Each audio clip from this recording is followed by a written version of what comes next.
Hi மக்களே, இப்போ நான், என் ஹஸ்பண்டு, எங்கள் பொண்ணு 3 பேரும் கடைக்கு போகிறோம். நம்ம வீட்டு வந்து அங்கே இருக்குது. வீட்டிலேருந்து இப்படி கூடி போகணும். இந்த பாதையாக போனோன்னா கடை.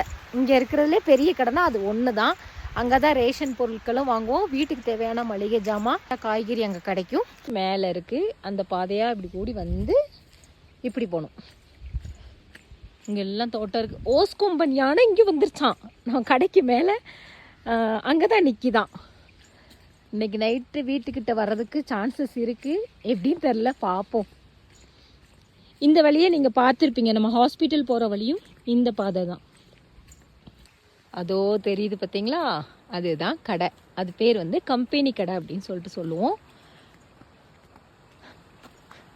யானை எங்கே நிற்கின்னு தெளிவாக கேட்டு போகணுங்க. இங்கே சின்னதாக ஒரு ஓடை போகுது.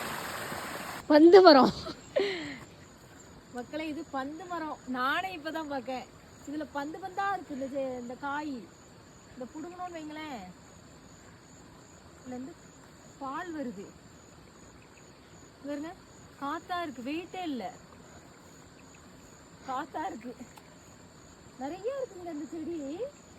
இப்பதான் பார்க்கேன். வீடியோ பார்க்குற யாருக்காவது இது என்ன மரம் அப்படின்னு தெரிஞ்சா கமெண்ட் பண்ணுங்க. இதை வந்து நாங்கள் பந்து மரம்னு பேர் வச்சுட்டோம். நிறைய உளுந்து கிடக்கு. ஒரு விதை இருக்கு. இதோ நம்ம ஊர்ல இந்த மாதிரி ஒரு செடி உண்டுமா? பேரு தாத்தா முடி. தாத்தா முடி, தாத்தா முடி. ஹாய் சொல்ல ஐஸ்மா. இங்கே தான் வீட்டுக்கு தேவையான அத்தியாவசிய பொருட்கள் இங்கே தான் வாங்குவோம்.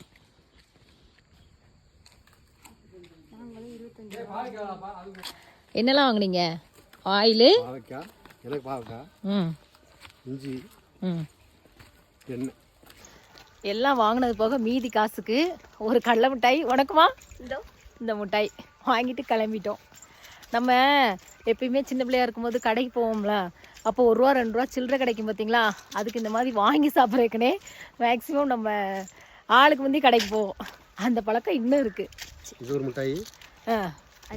இது ஒரு மிட்டாய். ஒரு யானை தான் வர்றதா நினச்சிட்டு இருந்தோம். ஆனால் இப்போ 4 யானை வருதாங்க. கீழேருந்து ரோட்டில் வந்துக்கிட்டு இருக்குதான். இது போன வாரம் நம்ம வீட்டுக்கு முன்னாடி யானை வந்துச்சுன்னு சொன்னோம்ல, யானையோட லத்தி காஞ்சி போச்சு பாருங்க.